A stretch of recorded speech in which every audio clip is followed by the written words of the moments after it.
말씀 합독하도록 하겠습니다. 오늘 선포될 말씀 신약성경 히브리서 11장 17절로부터 19절 말씀입니다. 함께 하나님 말씀 받들도록 하겠습니다. 아브라함은 시험을 받을 때 믿음으로 이삭을 드렸으니 그는 약속들을 받은 자로 돼 그 외아들을 드렸느니라. 그에게 이미 말씀하시기를 내 자손이라 칭할 자는 이삭으로 말미암으리라 하셨으니 그가 하나님이 능히 이삭을 죽은 자 가운데서 다시 살리실 줄로 생각한지라. 비유컨대 그를 죽은 자 가운데서 도로 받은 것이니라. 아멘. 자리에 착석해 주십시오. 시험에서 승리하는 신앙, 이런 제목으로 하나님 말씀 선포가 있겠습니다. 말씀 나누기 전에 광고 하나만 바로 잡겠습니다. 그 팟캐스트의 총체적 복음 강의는 지금 진행되고 있는 바이블 내비가 아니고 몇 년 전에 저희 교회에서 수요예배 때 1년간 총체적 복음이라는 주제로 강의했던 그 음성 파일입니다. 원래는 C채널 방송국에서 방송하겠다고 가져갔는데 그 작업이 차일피일 미루어지던 중에 조이풀 선교회에서 음성 파일을 가져가서 지금 끊어서 방송을 하고 있습니다.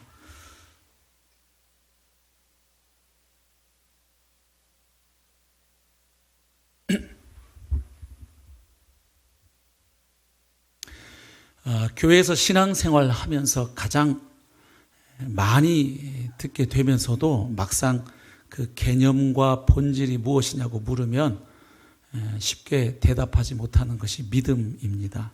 그래서 우리가 신약 성경에서 말하고 있는 믿음의 본질과 내용, 그리고 그 개념이 무엇인지 3주간 함께 말씀 나눴고요. 그리고 이어서 믿음의 조상이라고 불리어지는 아브라함의 삶에 나타난 믿음을 지금 살펴보고 있습니다. 오늘 네 번째 마지막 시간인데 오늘은 아브라함의 삶에 나타난 믿음 가운데 그의 일생일대의 시험에서 승리할 수 있도록 만든 그 믿음, 그 신앙에 대하여 살펴보겠습니다. 시험이라고 할 때는 두 가지가 있는 것 아시죠? 성경에 시험이라고 기록되어 있을 때에는 서로 다른 두 가지 의미로 사용되고 있습니다.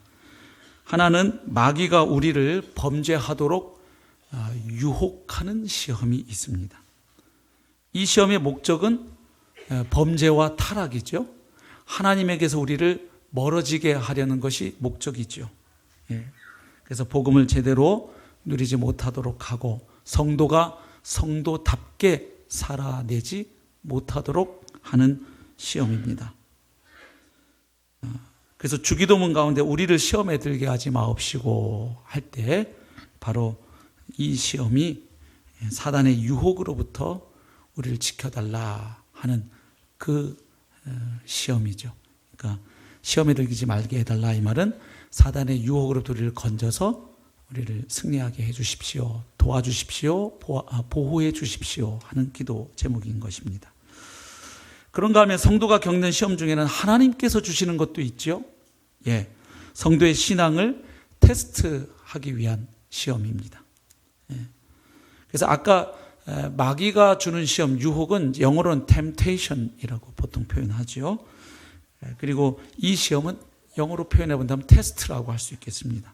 그래서 우리의 믿음을 확인하고 우리의 믿음을 더 끌어올려서 더 복된 신앙, 더 바른 믿음, 더 온전하고 깊은 믿음으로 나아가도록 하는 시험입니다. 자, 오늘 본문에 나오는 아브라함의 시험은 어떤 시험일까요? 바로 이 두 번째 시험입니다. 하나님께서 그의 믿음을 확인하시고 더 큰 은혜의 단계로 은혜의 바다로 나아갈 수 있도록 주신, 허락하신 시험이지요. 그 시험의 내용이 뭔지는 잘 아시죠? 아브라함의 아들 이삭을 번제로 드리라는 하나님의 요구였습니다. 번제는 희생제물 전체를 불로 태워서 드리는 제사를 의미합니다. 그러니까 지금 하나님이 아브라함에게 요구하신 내용이 뭡니까? 그 눈에 넣어도 아프지 않을 그 끔찍하게 사랑하는 아들, 늙어서 얻은 그 아들 이삭을 하나님께 바치되 완전하게 태워서 바치라는 참 황당한 요구였죠. 예. 이 이삭이 아브라함에게 얼마나 소중한 존재였는지는 잘 아시죠. 예. 오늘 히브리서에서 말하고 있는 이 사건이 창세기 22장에 나와 있는 바로 그 사건을 지금 언급하고 있는데, 창세기 22장으로 한번 가서 보실까요? 22장 1절 2절 보면 이 시험의 내용을 알 수 있습니다. 그 일 후에 하나님이 아브라함을 시험하시려고 그를 부르시되 아브라함아 하시니 그가 이르되 내가 여기 있나이다. 여호와께서 이르시되 내 아들 내 사랑하는 독자 이삭을 데리고 모리아 땅으로 가서 내가 너에게 일러준 한 산 거기서 그를 번제로 드리라. 예, 바로 이런 하나님의 명령이었죠. 이삭이 아브라함에게 얼마나 소중한 존재였는지를 아주 점층적으로 강조하고 있어요. 2절 보시면 내 아들 먼저 이렇게 말합니다.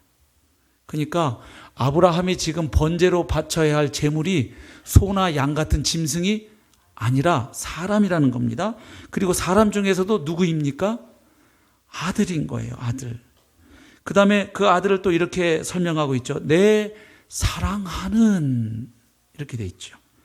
그러니까 아브라함이 아주 나이 많아서 얻은, 이건 뭐 늦둥이 정도가 아니죠.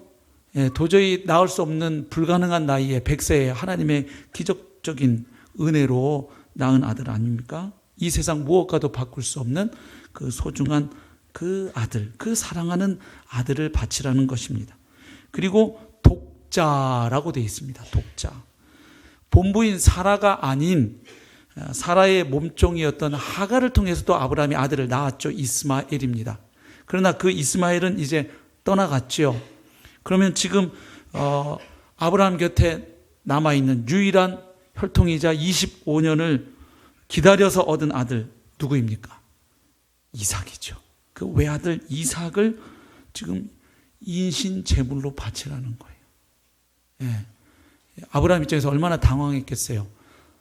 성경에 보면 하나님은 인신 제사를 금지하고 계시죠. 율법 내용 보면 아주 악한 것으로 보시는 하나님인데 지금 아들을 제물로 바치라고 하시는 이 시험. 여기에서 아브라함이 믿음으로 승리했다고 오늘 본문은 말해주고 있죠. 아브라함은 시험을 받을 때에 믿음으로 이삭을 드렸으니, 이 시험에서 아브라함이 이삭을 드릴 수 있었던 것은 믿음 때문이었다고 히브리서 기자가 말해줍니다. 근데 그게 이렇게 쉬운 일말은 아니었습니다. 그는 약속들을 받은 자로 돼 그 외아들을 드렸느니라. 그에게 이미 말씀하시기를 내 자손이라 칭할 자는 이삭으로 말미암으리라 하셨으니, 어떻게 이 시험에서 아브라함이 순종하고 또 승리할 수 있었느냐, 그리고 다시 이삭을 돌려받을 수 있었느냐, 19절에서 말해줍니다. 그가 하나님이 능히 이삭을 죽은 자 가운데서 다시 살리실 줄로 생각한지라. 아멘. 한마디로 말하면 부활 신앙이었죠. 비유컨대 그를 죽은 자 가운데서 도로 받은 것이니라. 자, 아까 이 시험에서 아브라함이 바쳐야 했던 이삭은 그에게 너무나 소중한 존재였다는 것을 잠깐 생각해 봤죠. 그러다 보니까 이 시험의 본질을 이렇게 생각하기가 쉬워요. 이 시험의 본질은 가장 소중한 것, 나에게 있어서 가장 소중한 것, 그래서 내가 애착하고 집착하는 그것을 하나님께 드릴 수 있는가, 바칠 수 있는가, 없는가 하는 시험으로 이 시험의 본질을 이해할 수 있다는 것이죠. 그런데 아브라함은 자기에게 있어서 가장 소중한 것, 자기 목숨보다도 더 소중하다고 할 수 있는 이삭을 아낌없이 하나님께 드려서 승리했구나. 그렇게 되면 이제 적용도 어떻게 돼요? 우리도 아브라함처럼 나에게 있어서 가장 소중한 것을 아낌없이 주님께 드려야겠다. 그럼 나에게 있어서 이삭과 같은 것은 무엇일까? 이제 이렇게 이 말씀을 묵상하게 되지요. 예. 근데 여러분, 이 시험의 본질이 그것은 아니에요. 그러니까 그렇다고 아까 말씀드린 내용이 틀렸다는 건 아니에요. 성경 전체에서 우리에게 말해주는 것은 이것이죠. 하나님은 우리에게 있는 가장 소중한 것을 마땅히 그분께 드려야 할 가장 존귀하신 분이라고 선포합니다. 맞습니까? 예, 그분은 우리의 가장 소중한 것을 받기에 합당하신 분입니다. 예, 그 내용이 틀렸다는 게 아니에요. 성경은 그것을 분명히 우리에게 말해주고 있어요. 예. 그런데 지금 아브라함이 직면한 이 시험의 핵심적인 본질이 그것은 아니라는 거예요. 예. 성도라면 당연히 나에게 있는 가장 소중한 것을 하나님께 드릴 수 있어야 되겠지요. 예. 하나님보다 더 중요하게 생각하는 것은 곧 우상일 테니까 말이죠. 그러나 오늘 이 아브라함이 치루었던 이 시험의 본질이 가장 소중한 것을 하나님께 바칠 수 있는가? 그래서 결국 하나님인가 이삭인가 둘 중에 하나 선택하는 것으로 이렇게 보시면 이 시험의 가장 핵심적인 본질을 놓칠 수가 있습니다. 그렇게 되면 이제 아브라함에게 있어서 하나님은 어떤 분이 되시죠? 예, 상당히 재밌는 분이에요. 그죠? 예. 아브라함한테 아들 주겠다. 그리고 그 아들을 통해서 너의 자손을 하늘의 별처럼 바닷가의 모래처럼 많게 해줄게. 그리고 그 후손에게 땅을 줄게. 그리고 너희 후손 가운데 왕들이 나오고 메시아가 나올 거야. 온갖 화려한 약속을 다 해주셨는데 하나님이 뜸을 무지하게 들이셨어요. 25년 동안 뜸을 들이시더니 민족이 아니라 누굴 주셨어요? 이삭 한 명을 주셨어요. 25년 기다려서 얻은 아들이에요. 그 주겠다고 하시더니 25년 만에 아들 하나 주더니 이제 그 아들을 아브라함이 얼마나 아꼈겠어요. 이삭 그냥 입만 열면 이삭 했겠죠. 이 할아버지가. 그냥 이제 하나님이 그걸 보시는데 눈이 신 거예요. 아이고 저 노인네가 나를 안 좋아하고 저 이삭을 저렇게 좋아하더니 안 되겠다. 저를 뺏어야 되겠다. 야 아브라함아 이삭 나한테 바쳐라. 자 이런 하나님이실까요? 예, 그럼 하나님은 아주 변덕장이시죠. 줬다 뺏었다가. 예. 애들 보면 그러잖아요. 이렇게 과자 줬다가 좀 이따가 내놓으라고 하고, 그죠? 변덕장에다가 아주 속 좁은 좁쌀 영감 같은 하나님이에요. 주지나 말지 줬다가 뺏는 건 뭐고, 주는 것도 25년이나 걸려서 줘놓고. 예. 여러분, 하나님이 정말 질투가 나셔서 아브라함에게서 이삭을 뺏는 게 목적이라면 뭐 이런 번거로운 과정을 거치세요. 그냥 어떻게 하시면 돼요? 그냥 벼락이 내릴 때 벼락이 누구에게 딱 떨어지도록. 이삭에게 딱 떨어지게 하시면 되죠. 아니면 그냥 자다가 심근경색으로 이삭아 너 먼저 와라 아버지보다 불러가시면 되죠. 뭘 이렇게 막 바쳐라. 그럼 또 아브라함 막 그 제사 준비물 챙기고 산에 올라가고 뭘 이렇게 번거로운 과정을 거치게 하십니까? 그냥 사고나 병으로 이삭 싹 데려가실 수도 있죠. 하나님이. 그래서 오늘 본문은 그 핵심 본질이 어디에 있냐면 하나님께 가장 소중한 것을 바칠 수 있는가 이것보다는 하나님의 계시가 서로 충돌하는 상황에 있습니다. 하나님께서 아브라함에게 주신 말씀이 똑같이 하나님에게서 온 말씀인데 하나님에게서 주어진 계시인데 그것이 서로 충돌하는 상황이 아브라함이 직면한 시험이었습니다. 예. 그걸 어떻게 할 수 있냐면 아브라함이 이삭을 바칠 때 이삭을 이제 영원토록 잃어버릴 것이라는 생각을 하고 있지 않아요. 그래서 그냥 이 악물고 줄 때는 언제고 또 내놓으라네. 아유 뭐 주신 분이 내놓으라니 내놔야지 할 수 없지. 그래서 이 악물고 가져가세요. 이렇게 지금 이삭을 바치는 게 아니에요. 예. 히브리서에서도 그가 믿음으로 그렇게 드렸다고 하는데 그 히브리서 기자가 자기 혼자 독단적으로 그렇게 아브라함의 믿음을 미워한 게 아니에요. 창세기 기자도 같은 이야기를 하고 있거든요. 자, 22장 3절부터 5절 말씀을 한번 봅니다. 창세기로 다시 갑니다. 3절, 22장 3절. 아브라함이 아침에 일찍이 일어나 고민도 오래 안 하죠. 말씀 떨어지니까 바로 그냥 순종하는 겁니다. 나귀의 안장을 지우고 두 종과 그의 아들 이삭을 데리고 번제에 있을 나무를 쪼개어 가지고 떠나 하나님이 자기에게 일러 주신 곳으로 가더니 제3일에 아브라함이 눈을 들어 그곳을 멀리 바라본지라. 이에 아브라함이 종들에게 이르되 너희는 나귀와 함께 여기서 기다리라. 내가 아이와 함께 저기 가서 예배하고 우리가 너희에게로 돌아오리라. 자, 지금 하나님이 지정하신 장소, 이삭을 번제로 바치라고 한 그 모리아산의 한 장소에 이제 도착했죠. 이제 얼마 안 남았어요. 그래서 이제 그 마지막 장소에 가기 직전에 종들에게 하는 말이죠. 너희들은 여기서 기다려라. 이제 나하고 이삭하고 올라가서 하나님께 제사하고 내려오겠다. 근데 이때 아브라함이 어떻게 말합니까? 내가 아이와 함께 저기 가서 예배하고 우리가 너희에게로 돌아오리라. 자, 지금 아브라함 마음속에는 이삭하고 함께 제사하러 올라갑니다. 그리고 이삭을 잠시 후면 자기 손으로 죽일 생각을 하고 지금 올라갑니다. 그러나 돌아올 때는 누가 돌아온다? 우리가 돌아온다. 이삭과 함께 돌아온다. 예. 한글 성경으로는 이게 그냥 주어만 이렇게 돼 있죠. 우리가 돌아온다. 근데 히브리어 성경으로 읽으면 이게 더 분명해요. 우리나라 말은 주어가 단수, 복수 달라진다고 해서 동사도 달라지진 않습니다.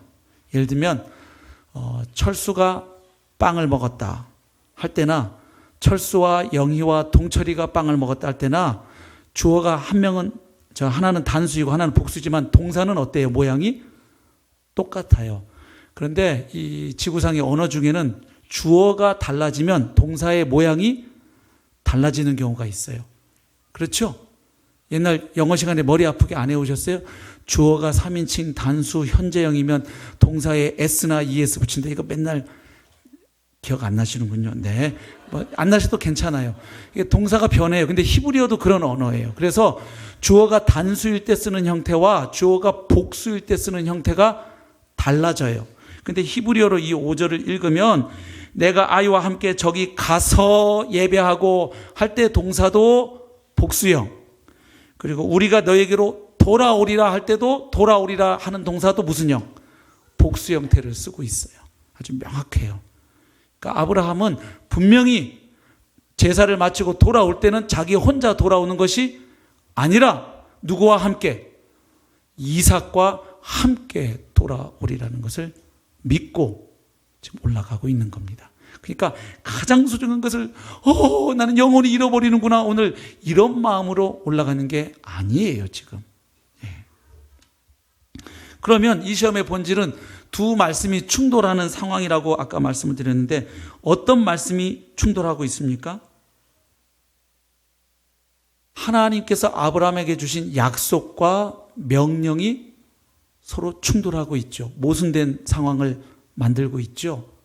하나님이 아브라함에게 주셨던 약속이 무엇입니까? 그에게 주신 이삭을 통해서 그의 후손을 어떻게 하시겠다고 하셨나요? 하늘의 별처럼 바닷가의 모래처럼 많아지게 하겠다. 그리고 그 후손 가운데 메시아가 온다고 약속을 하신 거예요. 예. 그런데 지금 하나님이 아브라함에게 주신 명령은 무엇입니까? 그 아들 이삭을 번제물로 바치라는 거예요. 자, 그러면 하나님이 주신 약속, 이 아브라함의 후손이 번성케 되어서 한 민족을 이루는 그 약속은 누구를 통해서 이루어지는 약속입니까? 이삭이죠. 이삭. 그냥 막연히 아브라함의 후손들을 많이 태어나게 하는 그 약속이 아니었어요. 오늘 히브리서 본문 다시 보면 그 이삭은 아브라함에게 있어서 약속의 아들이었다는 걸 강조해요. 그런데 그가 믿음으로 드렸다. 이것을 강조하고 있습니다. 17절 다시 읽어보면 아브라함은 시험을 받을 때에 믿음으로 이삭을 드렸으니 그는 약속들을 받은 자로 돼 그 외아들을 드렸느니라. 그 약속의 내용이 뭡니까? 그에게 이미 말씀하시기를 내 자손이라 칭할 자는 이삭으로 말미암으리라 하셨으니. 아멘. 그러니까 하늘의 별처럼 바닷가의 모래처럼 많아질 그 아브라함의 후손들은 반드시 누구를 통해서 형성된다는 겁니까? 이삭을 통해서. 그러니까 이삭이 죽게 되면 하나님의 이 약속은 성취되기가 어려워지는 거예요.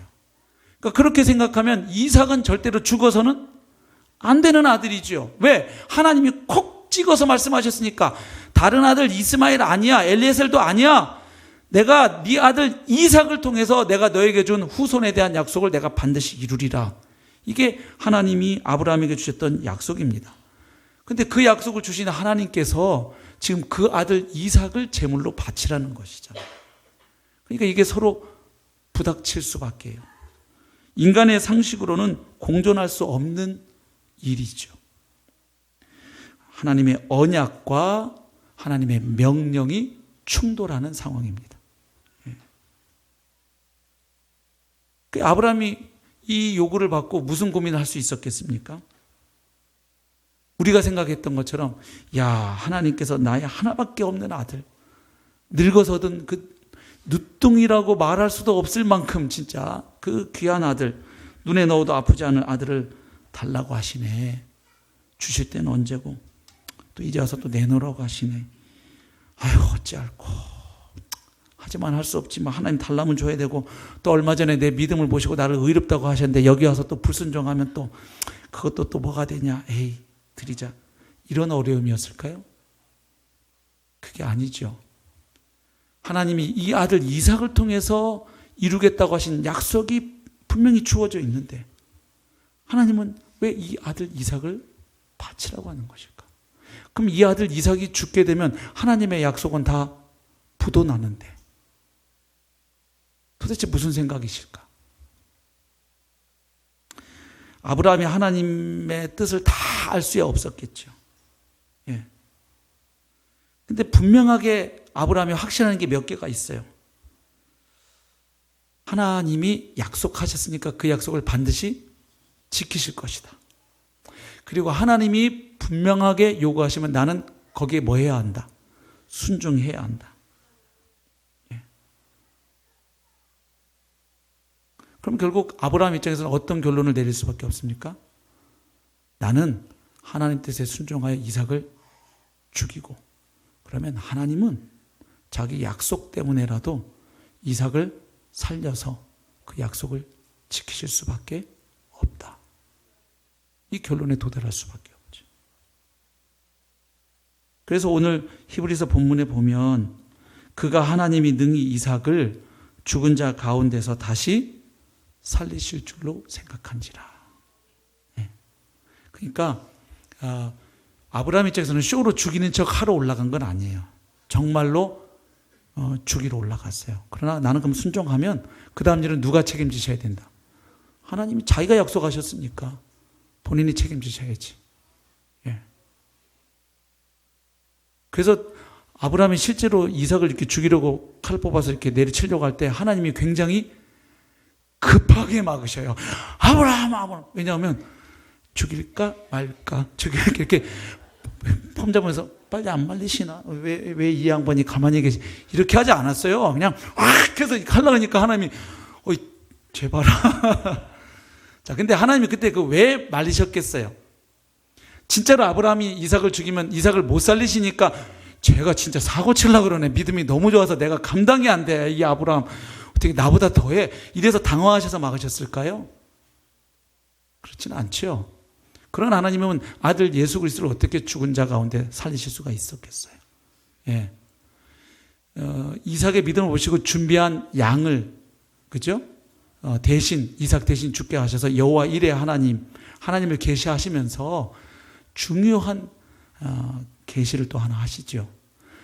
아브라함이 이삭을 바쳤던 모리아산의 그 언덕이 세월이 흐르면 그곳이 어떤 곳으로 드러나나요? 세월이 한참 흘러서 다윗의 아들 솔로몬이 예루살렘 성전을 봉헌하죠. 그 장소가 어디죠? 바로 거기예요. 그 다음 세월이 다시 또 흘러서 마침내 하나님의 아들 예수 그리스도께서 오셔서 십자가를 지시고 골고다 언덕에서 돌아가셨잖아요. 그 장소가 어디예요? 바로 거기죠. 예, 같은 장소란 말이에요. 예, 그러니까 아브라함의 믿음을 테스트하고 그 믿음에 하나님이 복 주시는 이 하나의 독립된 사건이면서도 또한 동시에 이삭 대신 순양이 죽음으로 이삭이 살아나는 이 사건을 통해서 하나님의 아들 예수 그리스도께서 바로 이삭처럼 그곳에서 십자가 바로 그곳에서 우리 대신 죽으심으로 우리가 살아날 것을 미리 예표하시는 하나님의 지혜도 또한 우리가 보게 되죠. 예. 아무튼 아브라함 입장에서는 이 하나님의 약속과 하나님의 명령이 충돌하는 이 상황 가운데 그는 부활신앙으로 이 시험을 통과했습니다. 결국 아브라함이 믿었던 하나님은 어떤 하나님인지 우리가 정리해 볼 수 있는데, 첫 번째로 아브라함이 믿었던 하나님, 그러니까 하나님에 대한 신앙으로 이 시험을 돌파했는데, 아브라함이 믿었던 하나님은 어떤 하나님이냐? 첫 번째로 신실하신 하나님입니다. 무슨 말입니까? 그래, 내가 믿는 하나님, 내 인생 가운데 찾아오신 여호와 하나님은 약속하셨으면 그 약속하신 바를 반드시 지키시는 신실하신 하나님이시다. 말씀해 놓고 그 말씀을 꿀꺽 잡수시는 시건하시는 하나님이 아니시다. 말씀하신 내용을 반드시 지키신다. 아들 이삭을 통해서 자손을 번성하게 하리라고 약속하셨으므로 하나님은 반드시 그 약속을 지키실 것이다. 신실하신 하나님에 대한 믿음이었죠. 또한 동시에 전능하신 하나님에 대한 믿음이죠. 지금 이 경우에 자기가 순종해서 정말로 이삭을 죽이고 그를 태우게 되면 하나님이 약속을 지키시려면 방법은 하나밖에 없어요. 자기가 죽인 이삭을 살리셔야 하는 거예요. 그러므로 하나님이 신실하신 하나님이 되시려면 또한 그분은 전능자이셔야만 해요. 그러지 않고서는 약속을 지킬 수가 없는 상황이에요. 우리 인간들은 약속을 하고도 많이 못 지켜요. 저도 아이들 키우면서 우리 아버지가 저한테 어릴 때 약속해놓고 못 지키신 게 많은 것 같아서 저도 우리 아들, 딸한테 내가 약속을 다 지키리라. 아이고, 불가능한 결심인 걸 얼마 안 가서 깨달았어요. 약속해놓고 못 지킨 거 꽤 많아요. 저를 보고 비웃으시는데요. 가슴에 손을 얹고 잘 생각해 보세요. 우리 사람끼리 약속하고 못 지키는 일이 얼마나 많아요. 까먹어서도 못 지키고, 지킬 능력이 없어서도 못 지키고, 지킬 의지가 없어서도 못 지키고. 전능하신 하나님을 믿었어요. 내가 하나님 명령에 순종해서 내 아들 이삭을 죽인다고 해도 하나님은 이삭을 다시 살리실 것이다. 왜냐하면 신실하신 하나님께서 내게 주신 약속은 다른 아들이 아니라 오직 이삭을 통해서 성취하겠다고 약속하셨기 때문에. 방법이 없잖아요. 이삭을 통해서 하시겠다 그랬는데 이삭을 죽이라고 하죠. 그럼 나는 죽여요. 그럼 하나님 하신 방법은 이삭을 살려서 하시는 밖에는 다른 길이 없는 거예요. 왜? 이삭 말고 다른 아들을 통해서 그 약속을 지키실 수 있으면 하나님이 이제 100세 때가 아니라 150세에 또 아들을 주시려나 이럴 수 있겠지만 하나님은 분명히 꼭 찍으셨어요. 이삭을 통해서 내가 약속을 지킨다. 그리고 아브라함이 믿었던 하나님은 절대 주권자이신 하나님이죠. 왜냐하면 하나님께서 이삭을 통해서 자신의 언약 백성을 만들어 가시겠다는 하나님의 계획은 인간에 의해서 성취되는 것이 아니라 하나님에 의해 하나님의 뜻에 따라 성취될 것임을 믿었기 때문입니다. 왜냐하면 지금 아브라함 입장에서 고민은 이거예요. 하나님 명령에 순종하는 건 좋잖아요. 아름답잖아요. 그래서 이삭을 죽여요. 근데 결과적으로는 자기의 순종하는 행동이 어떤 결과를 가져올 수 있나요? 하나님의 약속이 성취되는 것을 방해하는 결과가 돼요. 하나님은 분명히 나에게 이삭을 통해서 약속을 이루겠다고 하셨는데 내 손으로 이삭을 죽여버리면 하나님의 약속이 이삭을 통해 이루어져야 하는데 그것을 누가 방해 놓는 게 돼요? 내가 방해 놓는 게 돼요. 결과적으로는. 나는 순종한 건데. 그러면 결국 아브라함이 믿었던 건 뭐냐면 이 약속의 성취는 나에게 달려있는 것도 아니고 이삭에 달려있는 것도 아니고 약속하시고 약속하신 바를 반드시 이루실 하나님 그분의 손에 달려있다. 이 믿음인 거예요. 그래서 절대 주권자이신 하나님, 약속하신 분도 하나님이시요 그 약속을 성취하시는 분도 하나님이십니다. 아브라함이 이걸 믿은 거예요. 그래서 우리의 어떠함에 따라서 우리가 하나님의 주권을 제한하거나 방해할 수 없다는 것을 아브라함은 인정한 것이죠. 그래서 이 약속의 성취가 하나님 손에 달려있다. 내가 결정적인 키를 쥐고 있는 게 아님을 인정하는 거예요. 그 전에 아브라함은 그러지 않았어요. 아브라함이 사라의 제안을 받아들여서 하갈과의 동침을 통해서 이스마엘을 낳았을 때는 자기가 하나님 좀 도와드리려고 했죠. 야, 하나님 약속하셔놓고 아들을 못 주시네. 좀 요즘 하나님 힘이 딸리시나 보다. 나라도 좀 도와드려야지. 그럼 사라가 못 나면 방법은 하나지 뭐. 내 씌어야 되니까 내가 그러면 하갈하고 관계를 통해서라도 자식을 낳아서 하나님 체면 좀 살려드려야 되겠다. 자기가 도와드리려고 그랬어요. 근데 그렇게 했더니 일을 더 엉클어뜨려 놨잖아요. 그래서 이번에는 믿는 거예요. 나에 의해서 이 약속이 성취되는 게 아니고 나는 그분이 요구하신 대로 순종하면 되고 그 약속을 이루실 분은 그분이시다. 하나님이 이루신다. 근데 아브라함이 어떻게 이런 놀라운 믿음의 소유자가 됐죠? 이미 한번 경험했죠. 뭘 경험했어요? 자기의 몸과 아내 사라의 태가 자식 낳는 일에 관한 한 이미 죽은 것 같음을 알고 있었는데, 그런데 99세 때 하나님이 찾아오셔서 약속하시더니 정확하게 그 다음에 말씀하신 대로 이삭이 태어났잖아요. 지금 밭이라고 하는 아들이 바로 그 아들이잖아요. 예. 그래서 바울이 아브라함의 믿음을 설명하면서 그 이야기를 합니다. 우리 로마서 4장으로 한번 가보실까요?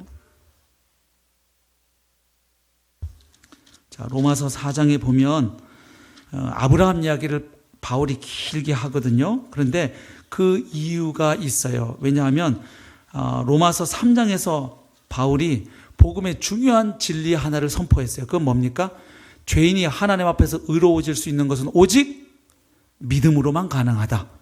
이른바 이신칭의 믿음으로 말미암아 의롭게 된다는 이 은혜의 복음의 진리를 3장에서 선포하고 4장에서는 그 진리를 증명하는 거예요. 예증이라고 하죠. 예를 들어 증명하는데 누구를 예로 들고 있는 것입니까? 바로 아브라함을 예로 들고 있는 것이죠. 그래서 그 아브라함 이야기를 하는데 4장 내용이 이렇게 전개가 됩니다. 먼저 1절부터 8절은 아브라함이 의롭게 된 것이 행위가 아니라 오직 믿음으로 의롭게 되었다는 이야기를 합니다. 그리고 9절부터 12절에서는 아브라함이 의롭다함을 받은 것은 그 시점이 할례 받고 나서가 아니라 할례 받기 전에 있었던 일인 것을 말해줘요.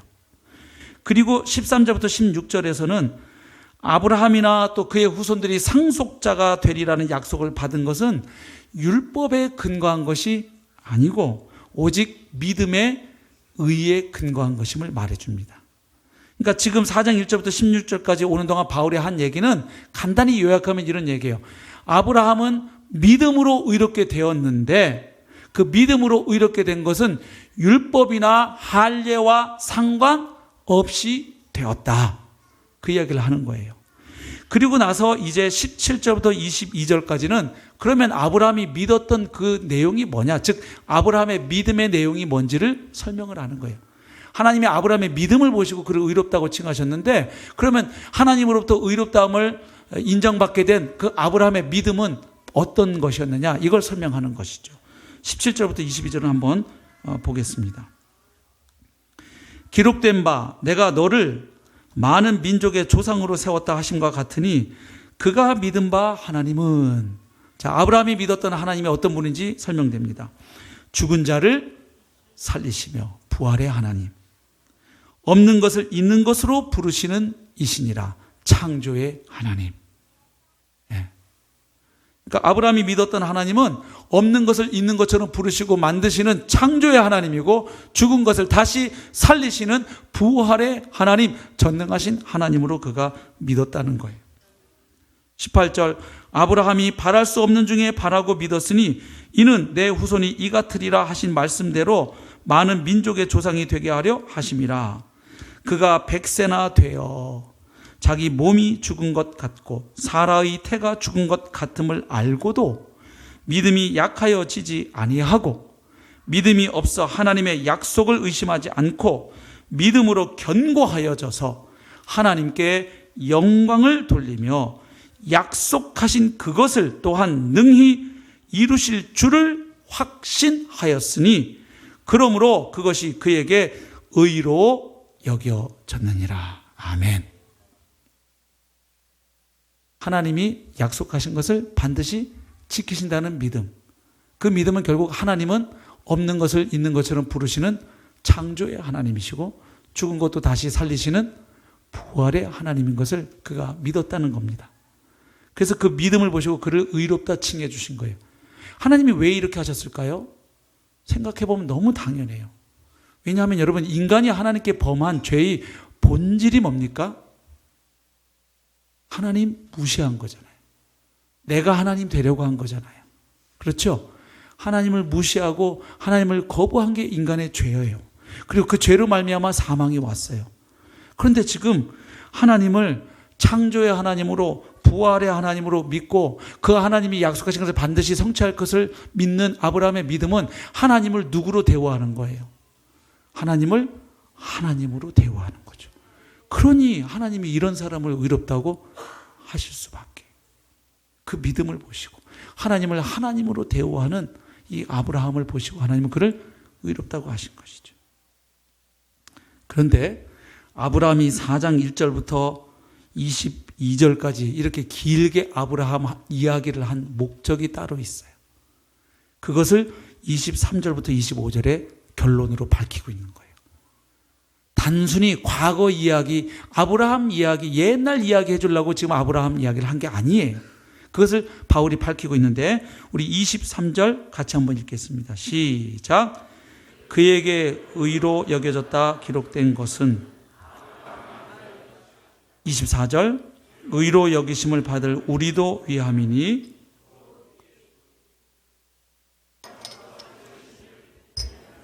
아멘. 자, 지금까지 바울이 이토록 길게 아브라함 이야기를 해온 이유가 무엇입니까?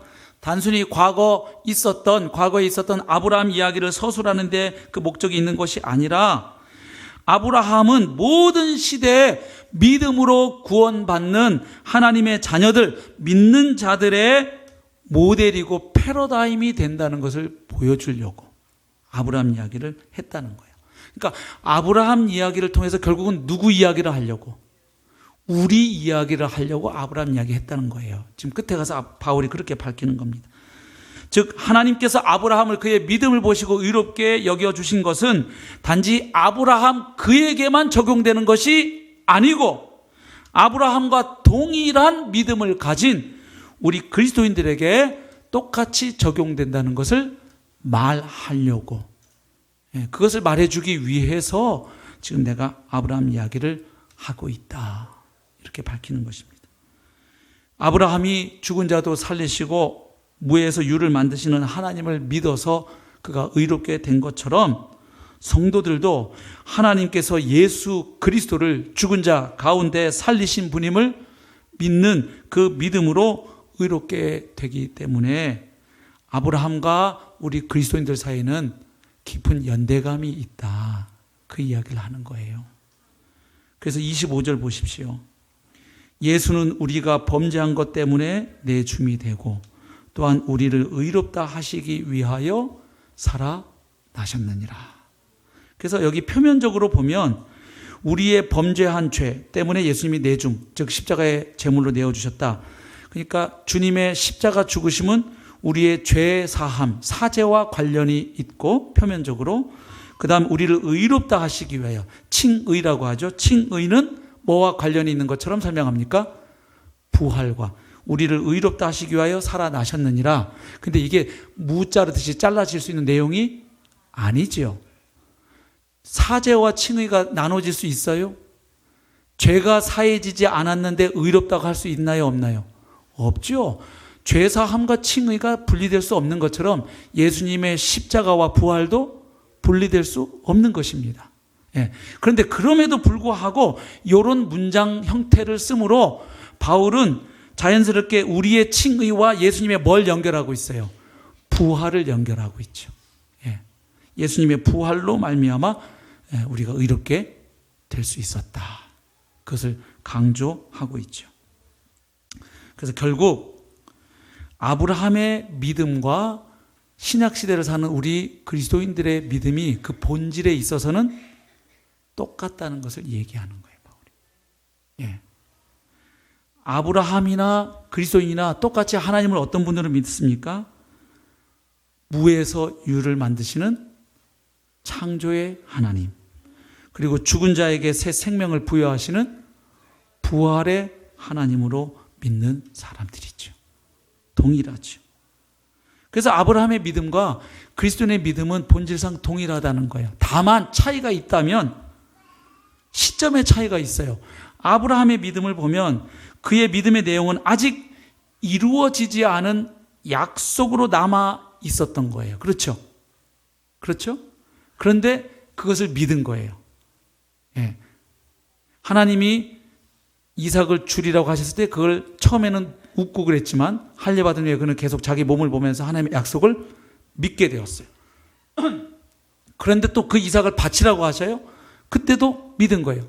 불가능한 가운데 이삭을 주시는 하나님이시니까 이 이삭을 죽이면 하나님이 이삭을 다시 살려서라도 하나님은 내게 주신 약속을 지키시리라. 아브라함이 믿었던 것이죠. 그런데 우리의 믿음은 어떻습니까? 이미 역사 가운데 성취된 예수 그리스도의 죽으심과 부활을 믿는 거죠. 그러니까 똑같이 믿는데 아브라함은 이루어질 것을 믿었고 우리는 이미 이루어진 것을 보고 믿는 거죠. 예. 그러나 동일하게 믿음으로 구원받는 것이죠. 예. 그래서 아브라함이 우리의 믿음의 조상이 될 수 있는 거예요. 여러분, 아브라함은 유대인이잖아요. 우리는 이방인이죠. 근데 어떻게 아브라함이 우리의 조상이고 우리가 그의 후손이라고 말할 수 있느냐? 바로 동일한 믿음으로 구원받은 하나님의 백성들이기 때문입니다. 예. 그래서 하나님이 아브라함을 의롭다고 여겨주신 시점이 할례받기 전입니까? 할례받고 난 후입니까? 할례받기 전입니다. 그 얘기는 뭐냐면 아브라함이 아직 그도 누구일 때, 이스라엘 사람이 아닐 때, 이방인일 때, 무할례자로 있을 때 하나님께 의롭다함을 받아서 무할례자도 동일하게 아브라함과 동일한 믿음으로 구원받아 아브라함의 후손이 될 수 있음을 보여주셨고, 그리고 그 이후에 하나님이 아브라함에게 할례를 행하심으로 할례 받은 자들도 동일하게 믿음으로 아브라함의 후손이 될 수 있게 하신 것, 이것이 하나님의 지혜였죠. 그래서 갈라디아 3장 13절 14절 한번 같이 읽어볼까요? 시작. 그리스도께서 우리를 위하여 저주를 받은 바 되사 율법의 저주에서 우리를 속량하셨으니 기록된 바 나무에 달린 자마다 저주 아래에 있는 자라 하였음이라. 이는 그리스도 예수 안에서 아브라함의 복이 이방인에게 미치게 하고 또 우리로 하여금 믿음으로 말미암아 성령의 약속을 받게 하려 함이라. 아멘. 이방인들도 예수 안에서 아브라함의 복을 받게 됩니다. 갈라디아 3장 29절 너희가 그리스도의 것이면 곧 아브라함의 자손이요 약속대로 유업을 이을 자니라. 아멘. 아멘. 예. 그래서 이 부활 신앙이 가장 핵심적인 신앙의 한 축이에요. 예. 그래서 아까 로마서 4장 25절에서도 우리의 의롭게 된과 예수님의 부활을 연결했잖아요. 바울이 고린도전서 15장 17절에서도 비슷한 말씀을 하고 있죠. 그리스도께서 다시 살아나신 일이 없으면 너희의 믿음도 헛되고 너희가 여전히 죄 가운데 있을 것이요. 무슨 이야기입니까? 너희가 아무리 예수님 열심히 믿어도 예수님 부활하신 적이 없으면 그분의 십자가로 말미암아 너희 죄가 사해지지 않는다 이거예요. 왜? 그렇게 되면 그분이 달려 죽은 십자가는 그분이 자기 죄로 인하여 달려 죽은 십자가이기에 그 십자가에서 쏟아진 피는 너희 죄하고는 아무 상관이 없다는 거예요. 마치 예수님 좌우편에 달린 강도들의 십자가가 우리의 죄하고 아무 관계가 없었던 것처럼, 그들이 흘린 피가 우리하고 아무 상관이 없는 것처럼 예수님 부활하시지 않았으면 그분이 달리셨던 십자가, 그분이 흘리신 피도 우리하고 아무 상관이 없다. 그러므로 니네들이 아무리 간절하게 예수를 믿어봐야 너희의 죄는 사해지지 않는다. 그러니까 주님의 십자가와 부활은 분리될 수 없는 거죠. 부활로 인하여 주님의 십자가가 우리를 구원하는 대속의 십자가임을 믿을 수가 있는 것입니다. 예.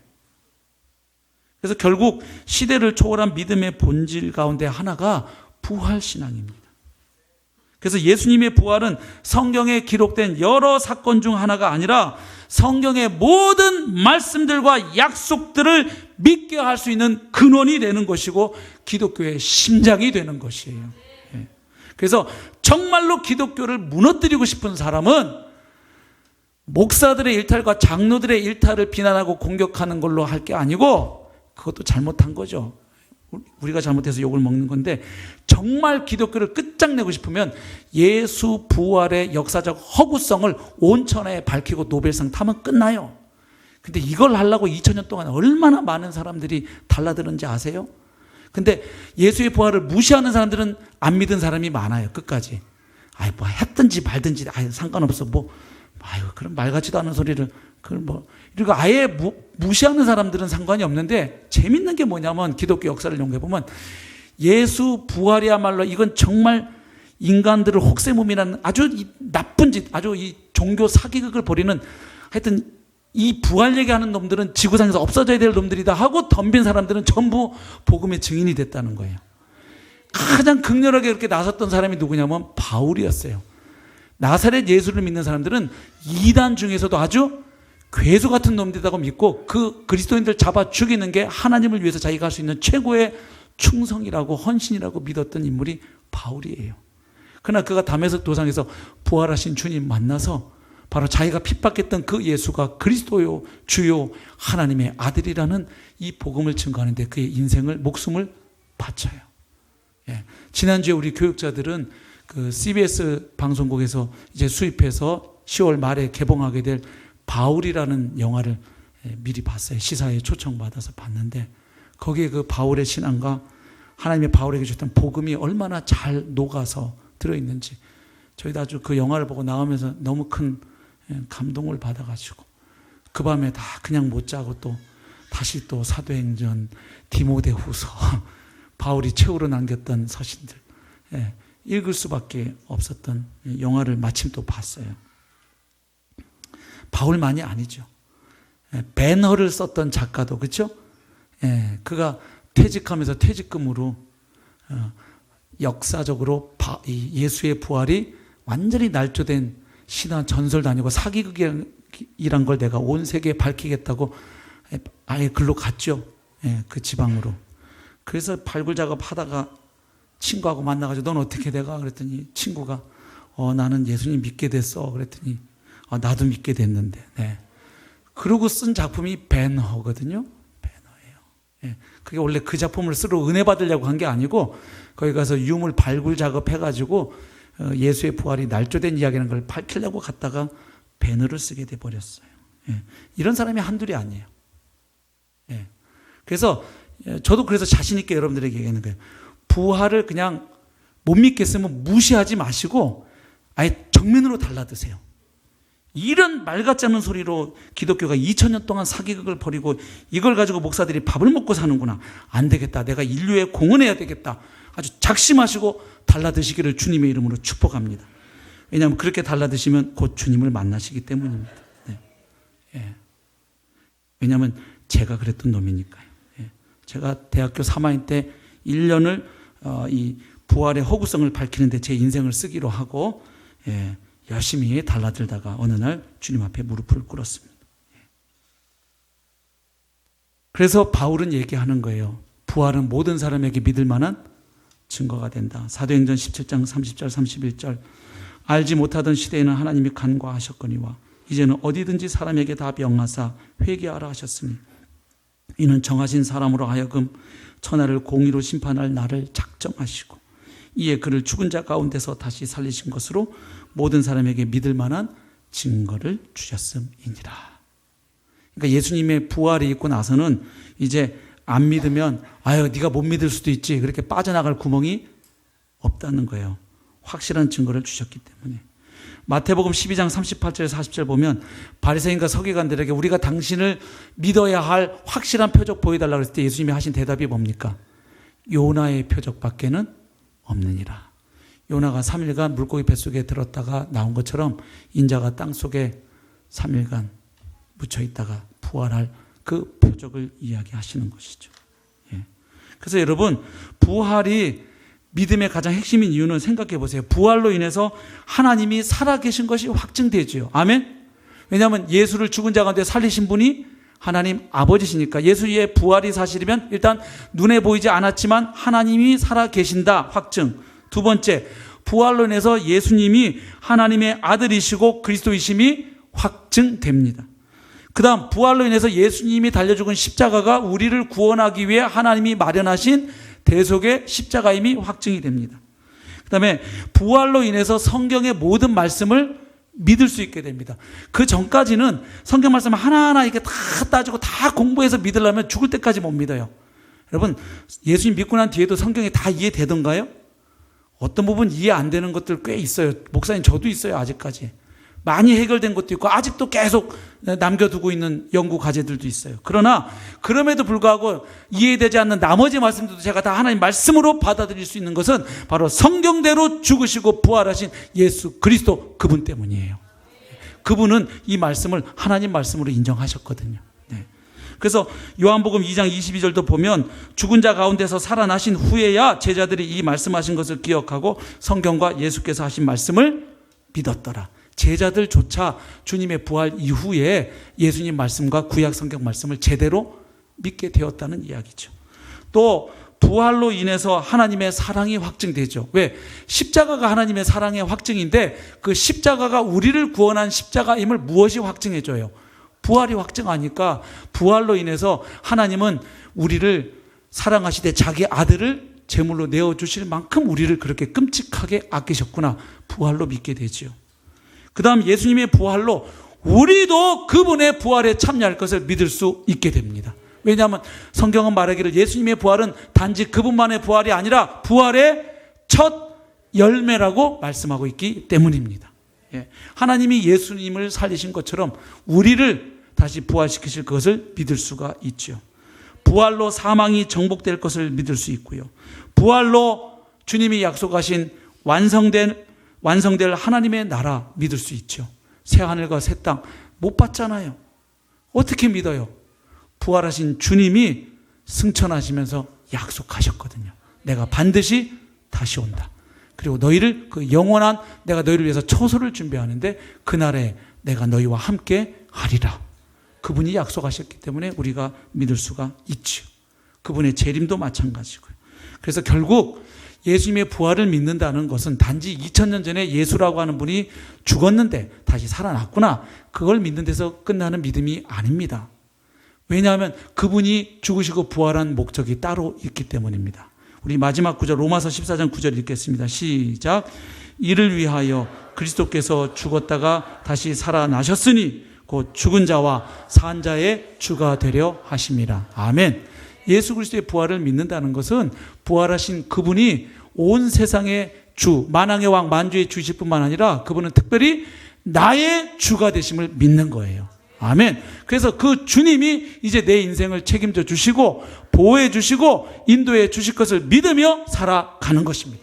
그리고 내가 이 세상 살다가 죽으면 그분의 품에 안기고 그분이 예비해 놓고 기다리셨던 그 영원한 하나님의 나라에서 내가 그분과 영원토록 함께 할 것을 믿는 믿음입니다. 그러니까 이 믿음이 있으면 시험을 이기는 거예요. 그렇죠. 신앙생활 하다 보면 저와 여러분에게도 믿음의 시험이 와요. 어떨 때는 하나님이 신음소리만 내도 응답을 해주시더니 어떨 때는 막 몇 달을 새벽 기도했는데도 내가 원하는 방식으로 내가 원하는 때 하나님 응답 안 해주시면 하나님이 나를 더 이상 사랑하시지 않나? 하나님 이제 좀 요즘 능력이 좀 딸리시나? 너무 많은 지구의 모든 사람들 기도 응답해 주시느라고 이제는 좀 힘이 딸리시는가? 예.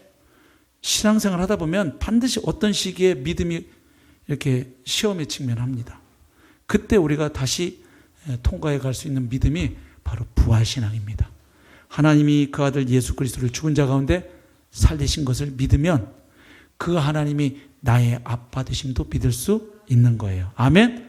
그 하나님께 이 불안한 시대를 살면서도 우리 인생을 그분께 맡기고 그분과 동행하며 사시는 믿음의 행진 계속 이어가시기를 주님의 이름으로 축복합니다. 우리 함께 찬양으로 우리의 믿음을 고백하겠습니다.